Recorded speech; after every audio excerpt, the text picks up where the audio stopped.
1967, I was a 20-year-old student at the United States Merchant Marine Academy in Kings Point, New York.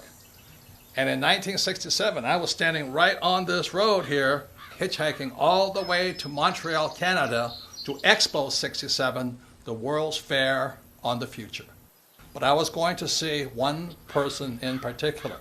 It was the geodesic dome, the U.S. Pavilion in 1967, designed by a man named Dr. R. Buckminster Fuller. It was a different time, and that was me in 1967, on my way to meet the man who could see the future.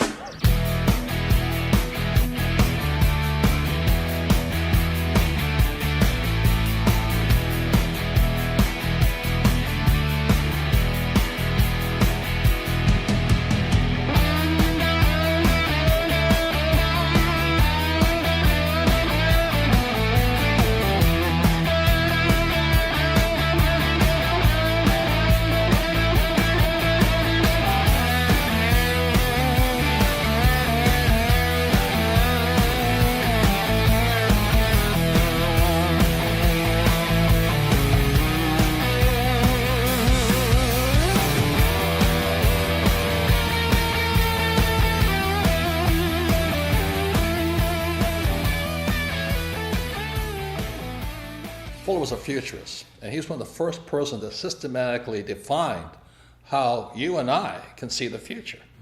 So that really intrigued me, because if I could see the future, I could see the future of stock markets, bond markets, real estate markets, and all that. And so I had a very small reason to want to be a futurist. It's all about greed to make money.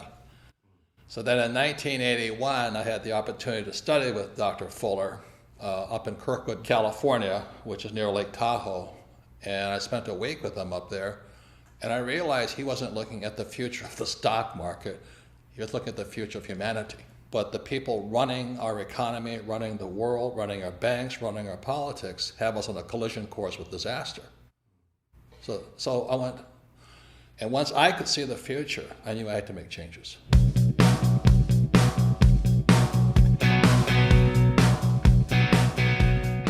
I was in rock and roll. You know, I had bands like Van Halen, Boy George, Duran Duran, The Police, and I was having fun. Man, it was sex, drugs, rock and roll, and I was in my 30s. I thought it was hot life, great life, you know. Then I met Fuller, and then I changed. You know, there's more to my life than just making money and selling hats, wallets, bags, t-shirts, and, you know, sex, drugs, rock and roll. And so after 1981, I started studying with him more earnestly. I studied his books more, especially his book, Critical Path. I started applying what Fuller's teachings, how to predict the future, to the markets, because that's my interest. That's my rich dad and Bucky Fuller, that's where they come in line. They say the same thing. The markets are manipulated.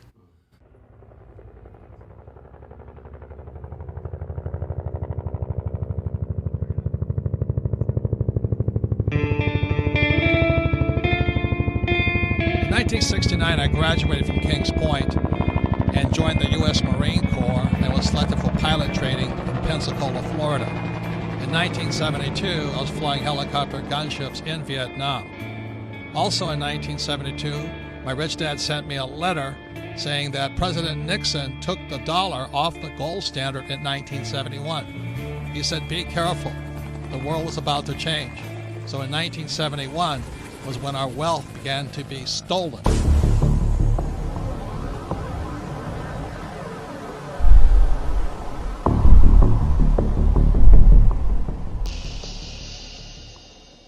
Since 1981, I had the privilege, the good fortune to study with Dr. Fuller 3 times.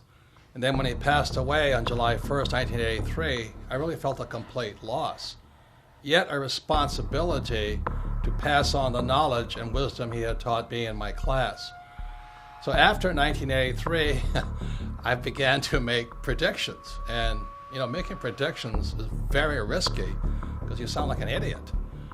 And in many ways, I sounded like Chicken Little saying, you know, the sky is falling, the sky is falling, the sky is falling.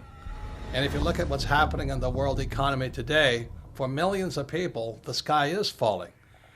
So in 2002, I published this book here called Rich Dad's Prophecy. Again, it was 2002, And what this book predicted was the giant crash coming in 2016. So 14 years ahead of schedule, I was making this prediction. But I also made one intermediate prediction behind that, was that there would be a secondary crash before the giant crash of 2016. So this is me on CNN with Wolf Blitzer, looking like a complete idiot, making a prediction on the coming crash. If people start pulling out of the markets in their 50s, in their early 60s, and not having that sort of exposure, we are never going to get to a point where our money lasts as long as we need it to. We need to be participants in this system into our 70s and into our 80s, and then we need a plan for withdrawing those assets, just like we needed a plan for putting those assets in. Yes, and you're putting those assets into those investment bankers that are in financial trouble today. And all I'm saying is, aren't these guys supposed to be the smartest guys on earth? And shouldn't we be careful who we take financial advice from, including the four of us on this panel? Yeah, absolutely. Absolutely. And that's what I'm saying. There's a lot of bad advice. But Robert, out there. you're really that worried about Goldman Sachs and Lehman Brothers? Yes. I'm afraid the Federal Reserve will eventually or come close to bailing them out. That's what I'm concerned about. And that young lady who says the taxpayers are not in trouble, who's going to pay for that bailout again as the taxpayer? Lehman Brothers says it plans to file for Chapter 11 bankruptcy protection. The collapse of Lehman Brothers. Lehman Brothers collapsed. Hundreds of bailed out banks are still struggling to repay taxpayers. Way back in 1997, I published this book, Rich Dad, Poor Dad. And in Rich Dad, Poor Dad, I said three things that got me in a lot of trouble. One was that the rich don't work for money. Number two, your house is not an asset. And number three, savers would be losers. So that was in 1997. And look at what happened in 2007. The real estate market crashed. The government started printing money called quantitative easing, and savers became losers. It's no secret that the California housing bubble has popped with hardships spread wide. Real estate expert Robert Kiyosaki predicted all of this would happen back in 2005, but most people didn't listen. It's the biggest financial bubble in the history of the world. Hoping this wasn't inevitable, but we have had a big jump in foreclosure filings. Let me tell you a little about this. There are 650,000 homes in the United States in foreclosure right now. U.S. foreclosure activity jumped 81% in 2008. With 10 million people lost their homes to foreclosure and were forced out onto the streets. And to this day, millions of people are still underwater. They owe more on their house than their house is worth. You want to know what real estate's going to do? Look at jobs. Right. We still have a bad job situation, so Right. it's still a bad real estate situation. Right. Real estate is only as valuable as there's jobs. What made you write Conspiracy of the Rich? It goes back to why don't we have financial education in our schools? Question: was the financial crisis a creation of a wicked conspiracy? A new online book, Conspiracy of the Rich, The 8 New Rules of Money, exposes what author Robert Kiyosaki says is a twisted tale of how the rich control the world economy through, you name it, the Fed, Wall Street, your schools, and the government that supports these entities. Robert Kiyosaki is the author of the best-selling Rich Dad, Poor Dad series. His first book in the series has held a top spot on the New York Times bestseller list for 6 years running. And he joins us on the program today. Hello, Robert. What is this conspiracy theory? You mean it's a few people at the top handling all of us like puppets on a string? Say it isn't so. Well, I wish it wasn't so, but I've been a student of this crisis since around 1983, and I could see it coming back in 1983. People that are following the old rules, such as work hard, save money, get out of debt, live below your means, and invest in a well-diversified portfolio of mutual funds, you're getting wiped out.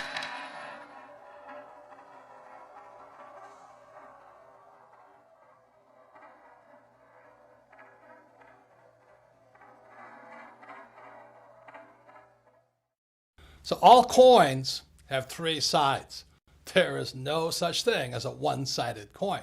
See, all coins have heads on one side and tails on the other side, and the third side is the edge. So in real life, there'll always be people who say you're right, other people who say you're wrong.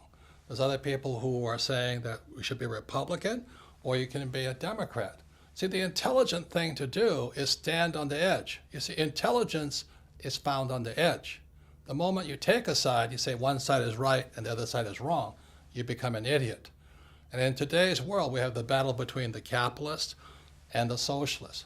I say both sides are right, but the most important thing to do is which side is best for you. So stand on the edge, be intelligent, and look at heads and tails. The test of a first-rate intelligence is the ability to hold two opposed ideas in the mind at the same time and still retain the ability to function. F. Scott Fitzgerald. On July 1st, 1983, I was driving down the highway in Honolulu, Hawaii, and it came over the radio, futurist and genius Buckminster Fuller passed away today. And this overwhelming sense of, I had to pull over to the side of the road, all these cars whizzing by, and just cry. I've mentioned the WinStar project, and one of the gentlemen who's involved in the WinStar project is named Buckminster Fuller. He's a very, very dear friend of mine. I consider the genius of our times. And this is a song that I wrote for Bucky that's part of the new album that I'm out in L.A. recording. I suppose that there are those who'll say he had it easy, had it made in fact before. Because he was what they call the grandfather of the future. John Denver talked about, he was our hope, that he was going to bring about a better world. And so when he died, the question goes, well, who's going to replace him? And thank God I always remember what Fuller said. He says, in 1927, when he was a complete screw-up, he lost his businesses and all this, he says, what can I do? I'm just a little guy. So as I'm sitting on the side of the road, just mourning the loss of what I thought was the man who was going to lead us out of this mess we're in, I realized he was not there anymore. Then I had to ask myself, what can I do? I'm just a little guy. And in '84, I sold my businesses, quit my job, met this beautiful woman named Kim. My friend Blair Singh and I, now Rich Dad Advisors, we all held hands and we took a leap of faith. Went in and said, I don't know what we can do, but we have to do something. And we were broke for years. But we just kept teaching and talking to people what Fuller says and teaching the same things my rich dad taught me of how you never need a paycheck again and how you can find financial freedom versus job security. That's how strong his love for you and me.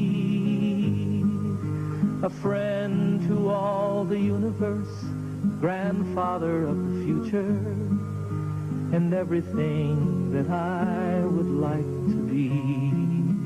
In 1983, after Fuller passed away, and I read his book, Grunch of Giants, Grunch standing for Gross Universal Cash Heist, I understood what both men were saying. Our wealth is being stolen via our money system. Man can do is change the world and make it new again. Don't you see what one man can do? So the thing I'm upset about is our school system doesn't teach us anything about money and how the ultra-rich are manipulating the system via printing money. They're ripping us off for our money system. So that's why, as I said, there's three sides to a coin. You got to decide which side you're on. You want to be on the poor and middle class side? Knock yourself out. Have a good time. Work hard, pay taxes, and lose money. I want it to be on this side of the coin. The riskier side is the poor and middle class, because the state of the economy today, they're going to keep printing. We cannot survive this thing. The central banks will just keep printing money. And that's good for me because I'm going to make more money, but every time you print money, the poor and middle class get poorer. So that's why I wrote Second Chance. You have to decide where you want to be, I made my decision years ago. I don't want to be on the poor and middle class side. I want to be on the rich side. But I also found the social responsibility to let everybody know the whole picture.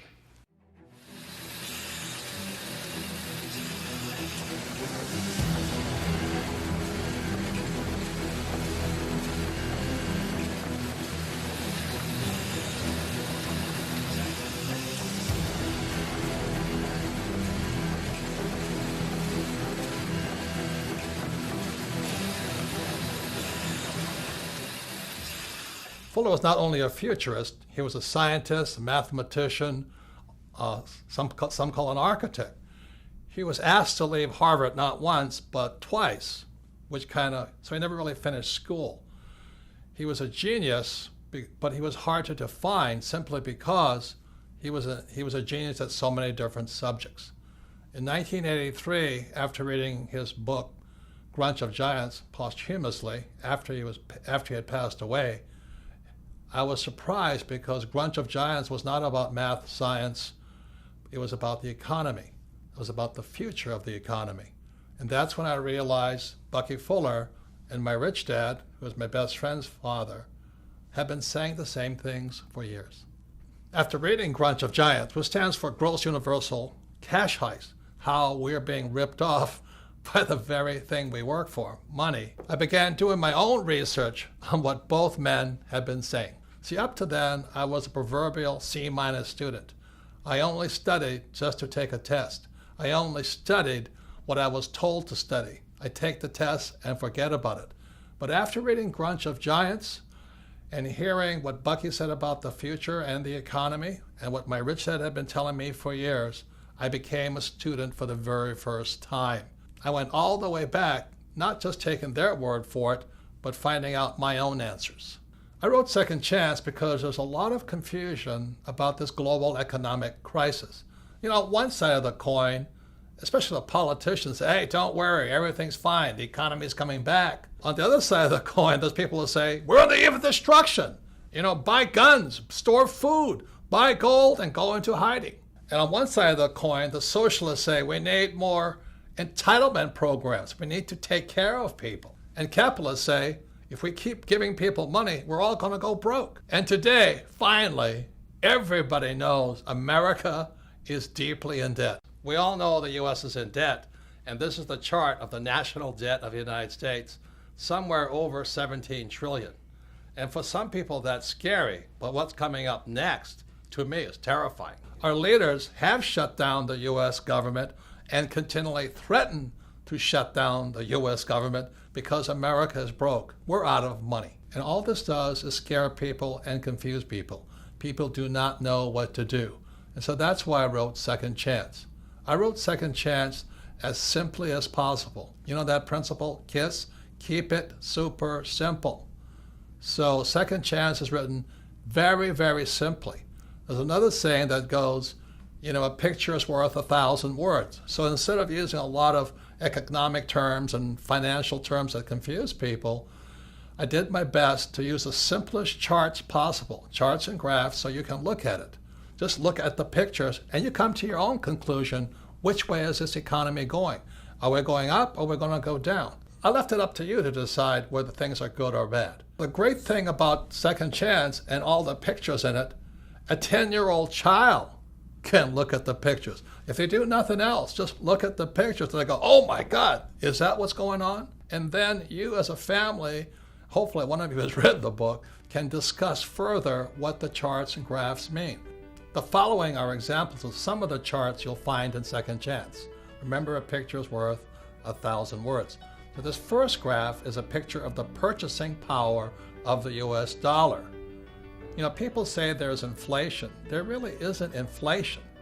What's really happening is the purchasing power of the dollar is going down. This makes life harder and harder on those who work for money. So in other words, the US dollar is worth less and less and less. The more the government prints money, the more worthless the US dollar becomes. The government says they won the war on poverty. Well, this chart says differently. Because the US is printing money, what you find out is harder and harder for the poor and lower middle class to earn what's called a living wage. In other words, they can't afford to live. They can't afford a house, they can't afford food, they can't afford transportation. And what this chart shows here is the increased use of food stamps. So while our government says poverty is going down, the reality is that use of food stamps is going up. This means the average American cannot afford to live. And add to this, high-income jobs are being outsourced to countries like China and Pakistan and India. So this is another reason for this next chart here. You'll see that the middle class in America is not growing. What this chart shows you is the middle class is shrinking. So to keep up with these global changes, millions, young as well as old, are going back to school for retraining, hoping to find that high-paying job. Unfortunately, these two charts tell a different story. The first chart here is you see the rising cost of a college education. And as you know, millions of people leave school, both young and old, saddled for a lifetime with student loan debt, the worst possible debt of all. Student loan debt is worse than a mortgage, credit card debt, or a car loan. Simply said, student loan debt is debt for life. That is inhumane. How dare we saddle our students with debt for the rest of their lives? It's criminal. So education is more important than ever before, but look at what happens to college graduates. Instead of their wages going up, this chart shows you that their wages are actually coming down. And even worse than all that, you graduate and you learn nothing about money. I mean, the question is, why would you go to school to make less money, come out of school deeply in debt, and learn nothing about money? Doesn't make sense to me. And this chart really concerns me. This is the chart on Social Security. If you look at this chart, you notice just around 2012, the Social Security Trust Fund goes bankrupt. It starts operating in the red. Simultaneously, in 2012, 10,000 baby boomers turn 65 every single day, just as the fund goes broke. How are we going to pay for this? You know, what's going to happen to these old guys? What's going to happen to my generation, the baby boomers? Will the baby boomers, the most affluent generation in history, soon become the baby busters? I'm concerned about my own generation. Worst of all, how are we going to pay for these old guys like me? You know, Medicare goes up, expenses go up. You know, life doesn't get cheaper when you get old. You know, it is estimated that Social Security, Medicare, and other entitlement programs is an off-balance sheet debt of $100 trillion to $250 trillion. Most people do not know how big that debt is. How are we going to pay for this? Print more money? Who is going to pay for this? You? Your kids? Your kids' grandkids? Who is going to pay for this? Are we just going to print more money? And this leads to the next thing that really concerns me. These next two charts shows you what happens when a country prints too much money. Again, as Bucky taught me, to see the future, look at the past. And what you see here is a chart of the German Weimar government between the years 1918 and 1923. The German government, to pay its bills, began printing and printing and printing and printing. So the German economy looked good because the economy was growing with all this printed money. But what happened was it eventually collapsed after 1923. What happened was this: if you were a millionaire in Germany prior to 1918, by 1923, you were a pauper. I'm afraid that's what's going to happen to millions across the world if the United States keeps printing money. So here's a chart of the United States today. It's called quantitative easing. You know, it just keeps going up. The reason they call it quantitative easing, that's simply government speak, government jargon, a way of keeping us confused. Quantitative easing simply means printing money. Notice the similarity between Germany between 1918 and 1923 and the United States today. And so here we are in 2015, and let me tell you, it's spooky. It's a long way down. And when I look back, you know, at the giant crash of 1929, it's very small. So the question I ask you, which way is the economy going? Hopefully my rich dad and Bucky Fuller are wrong, that the stock market will keep going up.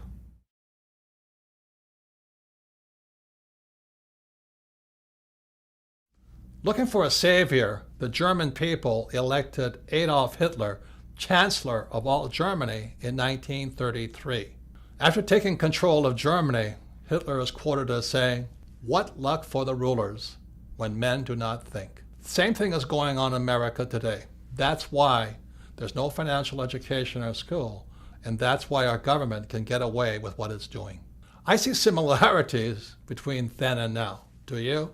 And that's why I wrote Second Chance, because it's time we start to think.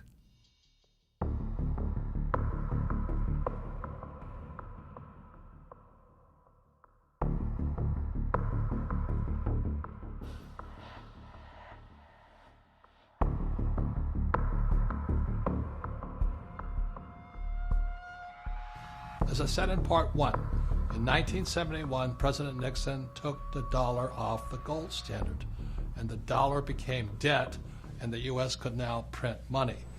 I have directed Secretary Connally to suspend temporarily the convertibility of the dollar into gold or other reserve assets. The problem is our education system never changed after 1971. You see what low grade you made on your weekly mathematics test? More than half of you failed. Most of those who passed just got by. Nobody had 100%. And now we have this gap between the rich and everybody else. And this is dangerous. The gap between the rich, poor, and middle class is too wide. And for the first time, the American dream is disappearing. Instead of the American dream where everybody become rich, many people in America and throughout the world are angry at the rich. You know, today some politicians are saying, look at the gap between CEO pay and employee pay. Well, that is the American dream, to get rich. Do you get angry at the Kardashians for making $1 million? Do you get angry at sports stars for making $1 million? Do you get angry at rock stars for becoming rich? Look, if you're going to get angry at somebody, get angry at our school system. Look, this is not an economic crisis. This is a crisis in education, which is why I always ask, why is there no financial education in schools? That's where the gap is caused. You can't give people money and expect the gap to get closer. That's crazy. So this next section, you will find out from me, if I ran the schools, this is what financial education would look like. So now we're in part 3 of Second Chance, and part 3 is about what is financial education. Because you see, education also comes in 3 sides. On one side, you have traditional education, and on the other side, you have financial education. And our job is to stand on the edge and figure out what's best for you and me. I mean, what are you going to do about the financial crisis? Are you going back to traditional education, or is your second chance found in financial education? So traditional education is like my poor dad's education, which is go to school, you get a job and become an employee, you save money, you work hard, you get out of debt, you buy a house, and you invest for the long term in the stock market. And that's traditional education. And on the financial education side, which is my rich dad side, it's opposite. And that's what makes it hard for most people, because it's opposite. On rich dad's side, it's become an entrepreneur, somebody who hires employees. You understand debt, because debt makes the rich richer. You have to understand taxes, because taxes make the rich richer. And also you must understand markets. Yes, you must be able to make money when markets are going up and markets are going down. See, my concern is if there is this large crash coming, if markets come down, it's going to wipe out these guys on the traditional education side. So the question for you is, which side is best for you? For your second chance, is your second chance going to be found going back to school, traditional school, and getting a high-paying job, or being on the financial education side and learning to have money work for you? Which is best for you? So actually, financial education can be pretty easy. My financial education began when I was just 9 years old. It was when my rich dad, who was my best friend's father, he would teach his son and I about money playing the game of Monopoly. And we all know the great formula for Monopoly. It's 4 greenhouses, 1 red hotel. So I would play, rich dad, his son and me, we would play Monopoly all day long, and then I'd go home. The difference was my rich dad was kind of talking to us, teaching us to think like rich people. He was like a teacher, a coach, and a mentor as we played Monopoly. And then I'd go home to my poor dad, and he'd say, "What you been doing all day?" You know, I'd say, "Well, I've been playing Monopoly." "Ah!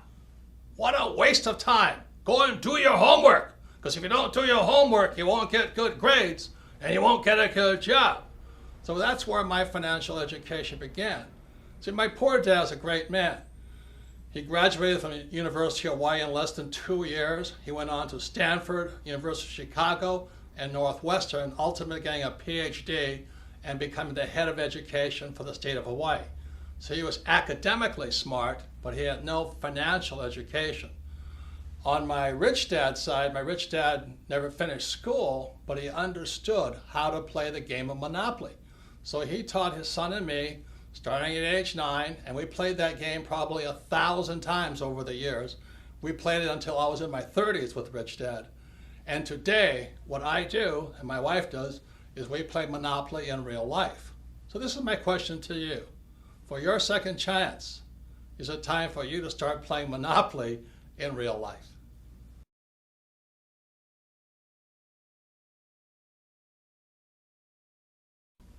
So behind me is the cash flow quadrant. It is book number 2 in the Rich Dad series. And the cash flow quadrant is a very important book.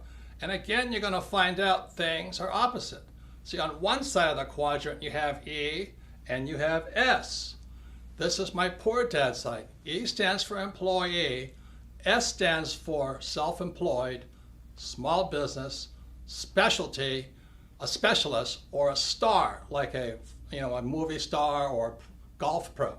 So we have E's and S's on one side. And on my rich dad side, you have B's, which stands for big business. These are the guys like Henry Ford, Mark Zuckerberg, Steve Jobs, Bill Gates.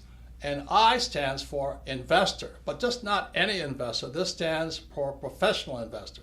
See, most people who invest on the E and the S side, they invest in 401ks, they invest in IRAs and Roth IRAs. These guys are passive investors. When we talk about investor, we're talking about proactive, professional investors.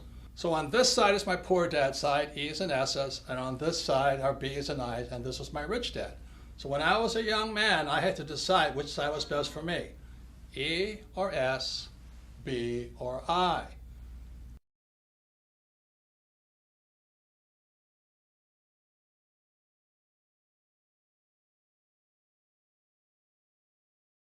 So this is a very important subject now. It's called taxes.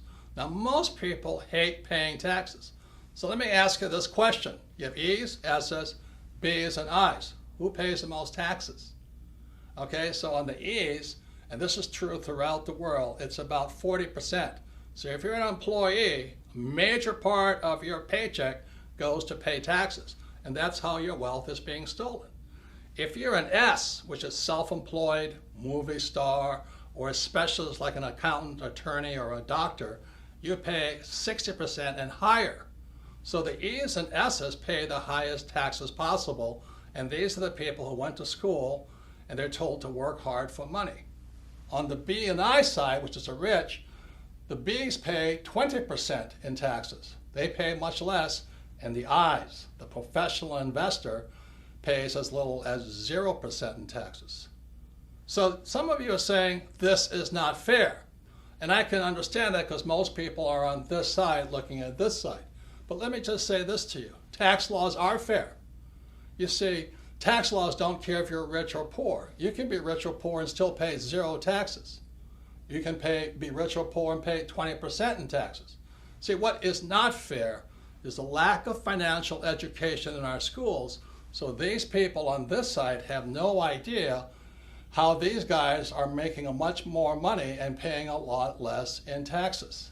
So let me just say this. For those of you who have read Rich Dad, Poor Dad, or if you haven't, look at Rich Dad, Poor Dad one more time. Lesson number 1 from my rich dad was this: the rich do not work for money. See, these guys here on the E and the S side, they work very hard for money, and they pay the highest taxes. What Rich Dad said on the B side, you should have people work for you, so you pay less taxes. And the I side, your money works hard for you. Other people's money works hard for you, so that's why you pay less in taxes. And that's what financial education should include.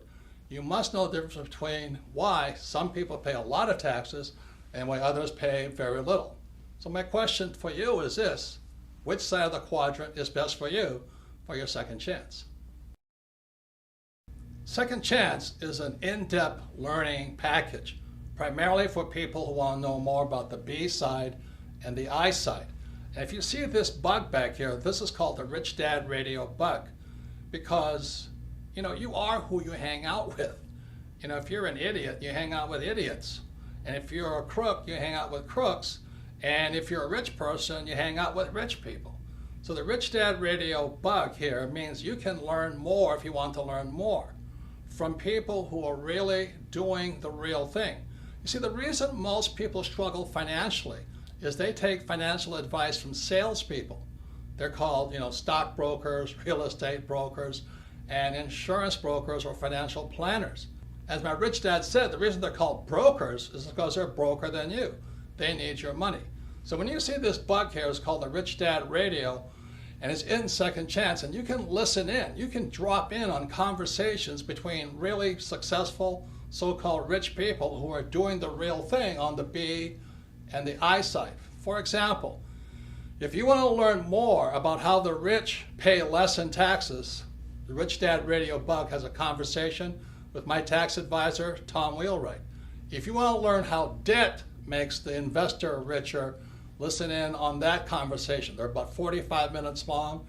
They're just great information packets. You just drop in and listen to what rich people are really saying. And for those of you who have young people, we have my friends Donald Trump Jr. and Eric Trump, sons of Donald Trump the Great, and they talk about how their dad did not spoil them, but trained them to be entrepreneurs, not employees. So this Rich Dad Radio bug is part of your in-depth learning package included in the book Second Chance. Remember, you are who you hang out with. Birds of a feather do flock together. So in 1994, Kim was financially free. She was only 37 years old, and I was 47 years old. So people kept asking us, how did you guys do it? And so we told them we just played Monopoly in real life, but that didn't satisfy them. So by 1996, Kim and I developed the cash flow board game, as you see behind here. And many people say the cash flow board game is Monopoly on steroids. As I said, my financial education began when I was 9, playing Monopoly with my rich dad. So let me give you some of the opposites that found on the cash flow board game. This is one big opposite. In the middle of the game, you see this thing called the rat race.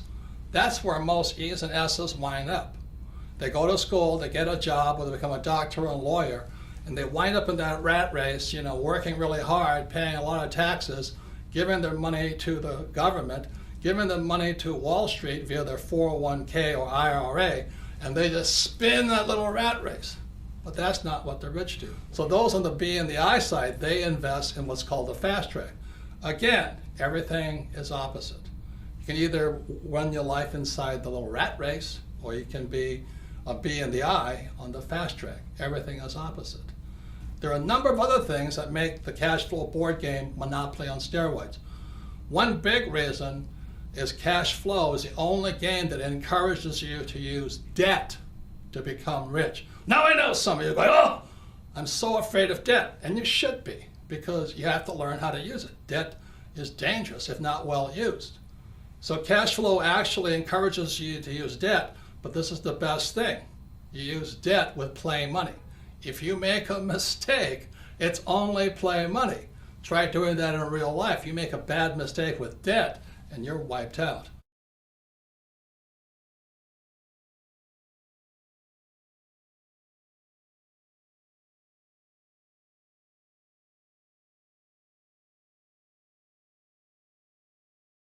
This is the most important part of the cash flow game. The cash flow game, again, Monopoly on steroids, is the only game that teaches you to use a financial statement. Now, 99.9% of all kids leaving high school have no idea what a financial statement is. Can you imagine that?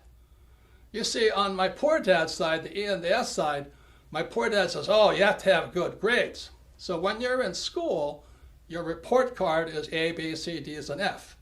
So my rich dad on this side said, on the B and the I side, your report card is called a financial statement. So many people leave school thinking their report card's the most important thing. Would they have a 4.0 or 2.0? Who cares?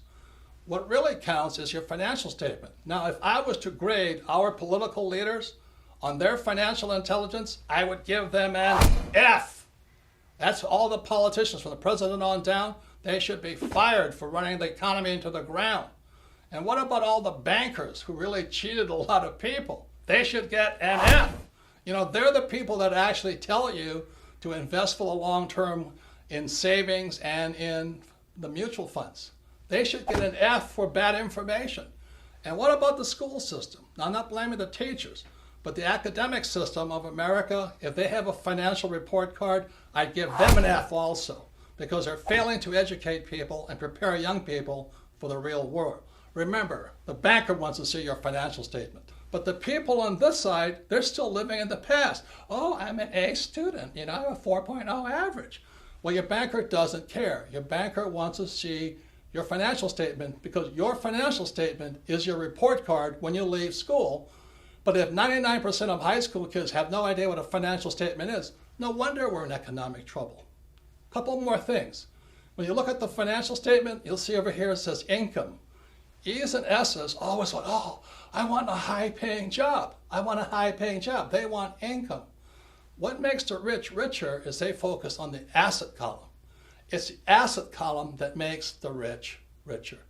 So the beauty of playing the cash flow game as many times as possible, it's like the fundamentals. It's training you to think like a rich person and think about acquiring assets, not high-paying jobs, which are taxed.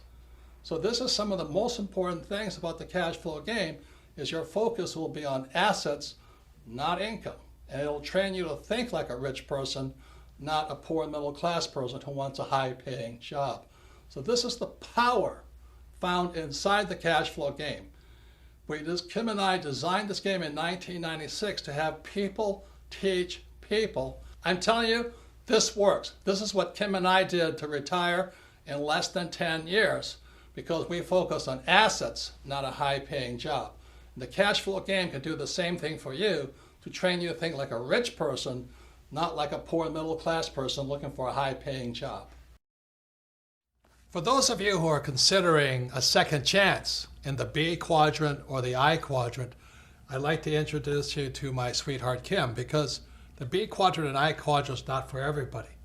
But this is my sweetheart. The smartest decision I've ever made was getting married to Kim. It's a blessing, almost 30 years now, right? 30 years. And when I met Kim, she was an employee in an advertising agency. But I was most impressed was you were going for the B quadrant. Yes. And you had a little network marketing business. Yeah, I knew very early on I did not want to be an employee. I didn't really know what the options were, because I was always around employees growing up. But I got introduced to network marketing while I was working in advertising, and I thought this would be a good idea for me to start to learn what it is to be a business owner. So I got set up with this network marketing company. I was representative, and it was a great, great, great learning experience for me and to what it takes to be an entrepreneur, because if I didn't make the sale, I didn't get any money. And I had to get very creative on how I was going to sell, because of course, like most network marketing, you go to your family and friends and that runs out pretty fast. So then you've got to go find new customers. So I would set up my little salons at fitness clubs and different places throughout Honolulu, and I would continue to sell. And I'd also learn how to sell and what worked and what didn't work. But it was probably one of the best business trainings I could have had early on. And you had to teach other people how to sell in a role. Exactly. Yep. You had to teach others. You had to learn about leadership. So network marketing for me was a great way for me to discover if I wanted to become an entrepreneur. And so when I met her 30-something years ago, I said, man, she's got beauty, she's got brains, and she loves business. I do love business. And we've become business partners for 30 years now. I wouldn't be here without her today. And she and I developed the cash flow board game. For those of you who want to find out if you want to be a professional investor versus a passive investor, if you're tired of 401ks and IRAs and Roths and all that other stuff, that's what we developed the cash flow game for. Yes, and so we developed the cash flow board game basically to teach people what it was Robert and I did to become financially free. Yes, so we recommend network marketing if you want to move into the B quadrant, and for those interested in becoming professional investors, check out the cash flow board game. So I actually have a business degree, a college degree in business, but I have to say, getting into network marketing, I learned more about what it takes to be an entrepreneur than I ever learned in my 4 years of college. So once again, education is more important than before, but as you can see, there's different types of education. There's traditional education on one side and financial education on the other side. Well, the same is true with learning. There's more than one side. And back in 1969, educational psychologist Dr. Edward Dale, again in 1969, created this thing here called the cone of learning.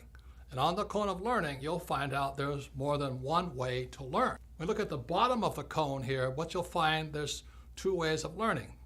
There's reading and then listening to words or listening to lecture. This is my poor dad's way of learning. To me, as a kid, it was boring, boring, boring. At the other end of the cone of learning, you'll find the best way to learn is to do the real thing, but just below that is a thing called simulation. Simulation is another word for games or practice. We're simulating doing the real thing. So at the top of the cone was the way my rich dad taught me. At the bottom of the cone is where traditional education or my poor dad tried to teach me. So what Edgar Dale, again, Dr. Dale in 1969, educational psychologist, found out that reading, you retain the least, less than 10%. And then when you listen to a lecture, it's about 20%. So that's why in school, so much of the time is I would attend class and listen to a lecture and forget everything. So once again, it's more than two ways to learn. At the bottom, these are the A students. And a lot of times at the top, these are the C students or D students. How many of you have met people who are really smart in school, but they can't do the real thing? And that's one of the problems I had with traditional education. They give you all the answers, but these people aren't that bright. They don't know what to do. They can't do much. They're afraid of making mistakes. So that's the bottom of the learning curve that Dr. Edgar Dale found out, and the top. Now you move up to the next level. The next level is looking at pictures. And one of the reasons I did Second Chance in so many pictures is to improve your retention, to improve your learning, and that's up to about 30%. Now moving above that is you watch a movie. And this video, this movie called The Man Who Could Predict the Future is, again, we did it just to increase your retention, so you remember more and forget less. So moving up the cone of learning, you have this thing called participating in a discussion. And that's really high up there. And the reason we have Rich Dad Radio, the bug, so you can go inside Second Chance, is you can participate by dropping in and listening to discussions from real people who are doing what they talk about, who know what they're talking about. And up at 90% is a thing called simulation. And that's where games come from. The reason I learned so much from my rich dad was because my rich dad used a game of Monopoly. 4 greenhouses, 1 red hotel. I retained a lot. I learned a lot. And then rich dad would coach me and talk to me and educate me about how to do the real thing. So that I hear many people saying, oh, it's so risky. What you do is so risky. Oftentimes, those are the people who are like my poor dad. They did well in school, a lot of times A students, many times accountants and attorneys and doctors, but they've only learned how to learn from reading and from lecture. And when it comes up to this level here, which is practice in the simulation, playing the game, and then doing the real thing, then they say it's risky. And it is risky if you've been taught not to simulate, not to practice. You see, the way we as humans are designed to learn is by making mistakes. For example, a baby learns to walk by standing up, falling down, standing up, falling down. Then after they learn how to walk, then they learn to run. Then they get on a bicycle, and again, they fall off, stand up, fall off, and then they learn how to ride. But our school system, especially down at the base level here, the reading and lecture, is if you make a mistake, they punish you. They always punish you for making a mistake. That's why so many of these really smart people can't do anything, because this is what Edgar Dale is talking about. It's simulation and then doing the real thing. So what I suggest is you read this book, listen to some of the lectures, watch this video in entirety, discuss it, participate in it, listen to what the experts are saying, and then you may want to play either Monopoly or the game Cash Flow and play it and play it and play it again until it sinks into your head. and then you do the real thing. That's what I suggest. But if you're afraid of making mistakes, which is what these people like my poor dad are, what if I make a mistake? If I make a mistake, I'm stupid, I'm stupid. Well, that's what's wrong with the school system. That's what's wrong with traditional education. They punish you for making mistakes. Now you look at it this way, I love flight school. I love learning to be a pilot and getting ready to go to Vietnam. The reason I like flight school at Pensacola, Florida and Camp Pendleton, California was because we simulated in preparation to doing the real thing. So this is what flight school looked like. We'd go to school in the morning, we'd listen to real instructors lecture us, then we'd fly in the afternoon. So study in the morning, fly in the afternoon, and then we did the real thing in Vietnam. Now, one of the things we practiced was crashing. It seems strange to people, but we as Marine pilots practice crashing, practice emergency, crashing, emergency, emergency, emergency. So when the real thing happened, when I was in Vietnam, I went down 3 times, and this is what a picture of a helicopter gunship looks like going into the water. When it happened, it was frightening, but we knew what to do. We were not killed because the Marine Corps and Navy flight school teaches us to practice, practice, practice, crashing, crashing, crashing. And that's what you'll learn in Monopoly or the cash flow game by listening to our coaches or listening to the radio show or listening to real instructors who are doing the real thing. Then you're ready to do the real thing. So is investing risky? Is starting your own business risky? Yes. But what is worse is by just knowing the answers and reading books and not knowing how to do the real thing. So the purpose of Rich Dad was we want you to simulate, practice, and learn.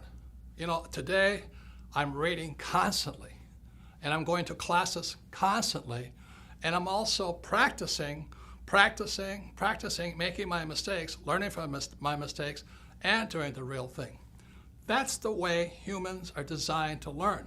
The trouble is our government and our economy and many of our businesses are run by people who only know how to read and only learn by lecture. And that's why we're in severe financial trouble today. So once again, education has more than one side. It is important you read, but as well as you practice and do the real thing, because that's where real learning takes place. As a set of pictures worth 1,000 words, I did my best to keep it super simple so you can decide what's best for you. You see, we're all different. You know, what I do with my money is different than what you should do. For example, because I have financial education, I don't save money. I love debt. I use debt. I understand the tax law, and I don't invest for the long term in a 401k in the stock market. I won't do that, but it might be the best move for you.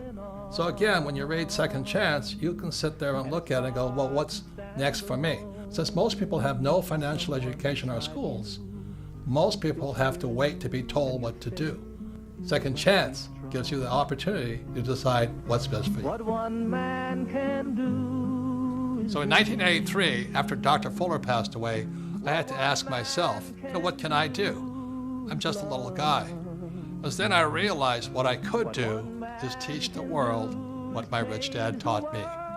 So my question to you is, what can you do? Don't you see what one man can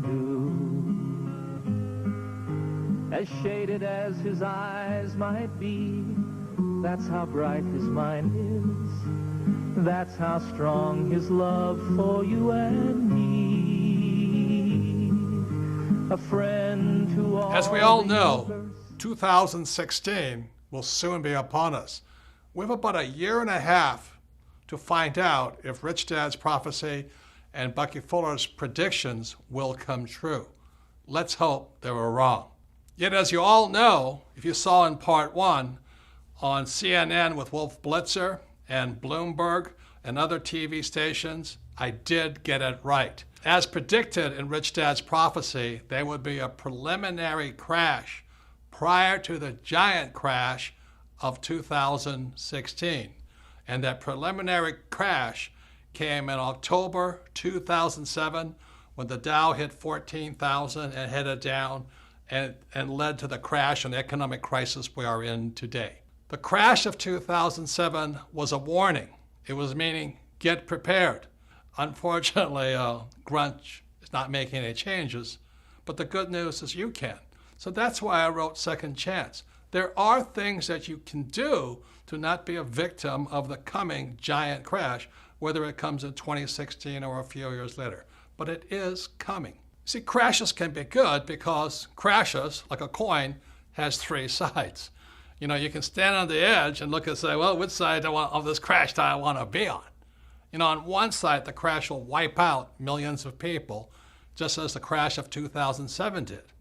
On the other side, you can look at what the smart people are doing, is you can say, oh my God, this is my chance to make tremendous headway. I can get rich instead of get wiped out like everybody else. So again, a crash has three sides. Your job is to decide which side do you want to be on. You want to be on the side that gets wiped out, or you want to be on the side that makes fortunes because of it.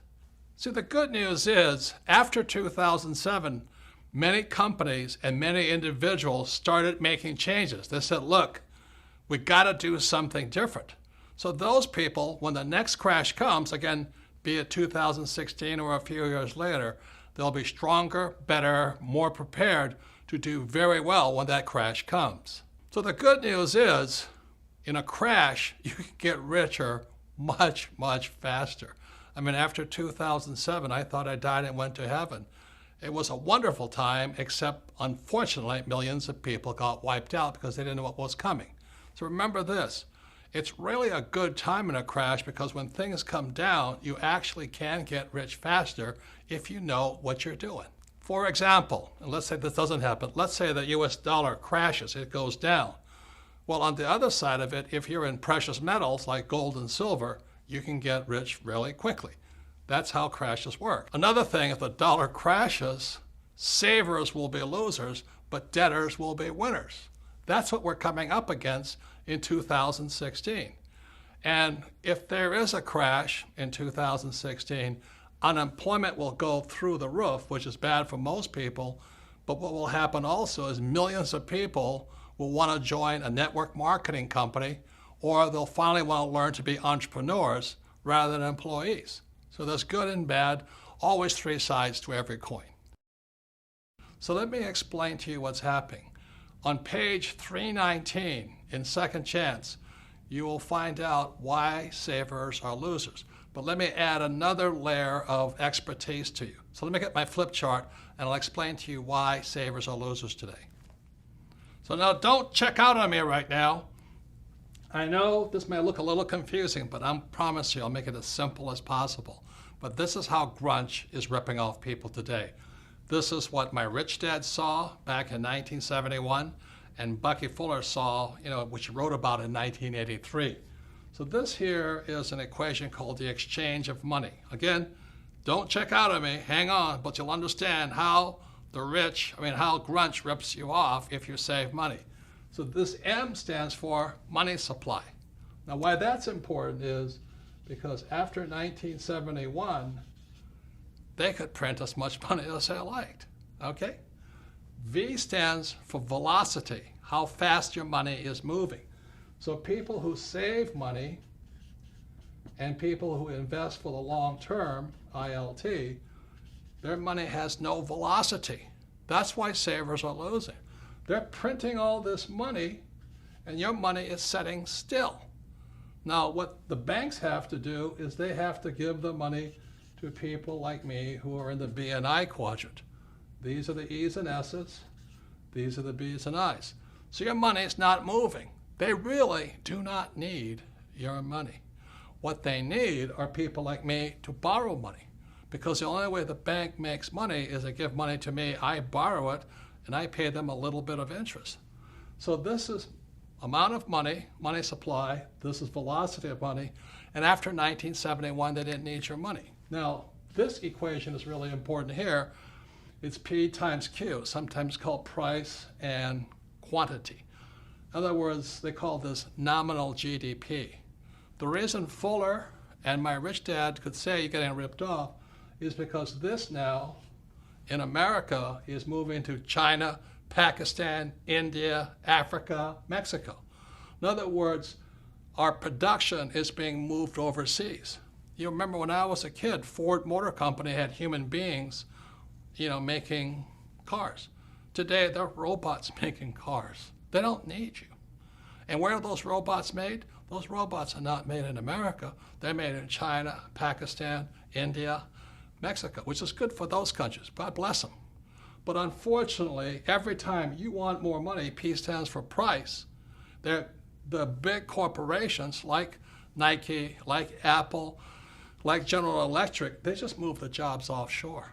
So that's what's really wiping out people today, is that you want more money, they're going to move offshore. And that's what's really killing people today. So if you don't understand this, don't worry. Part of it is inside Second Chance. But this is the equation. After 1971, they don't need your money anymore. That's why they don't pay any money for your savings. They don't need it. But they do need people like me who can use debt. And what the grunge is here is they're just the big corporations. They're not really U.S. corporations. You know, that you think Apple is a U.S. corporation? It's not. You think General Electric's a U.S. corporation? It's not. You think Nike is a U.S. corporation? It's not. So you sit there waving the American flag, but our jobs and our factories are going overseas. And so what they tell you to do is to save your money, invest for the long term, and you're getting screwed because your money is not moving. So let me give you one more example of what's happening with your money like this. Let's say I had a restaurant, and in a night, I serve one setting of tables. One set of customers come in. I make X amount of money. But what velocity means, you want to serve 2 sets of people, 3 sets of people.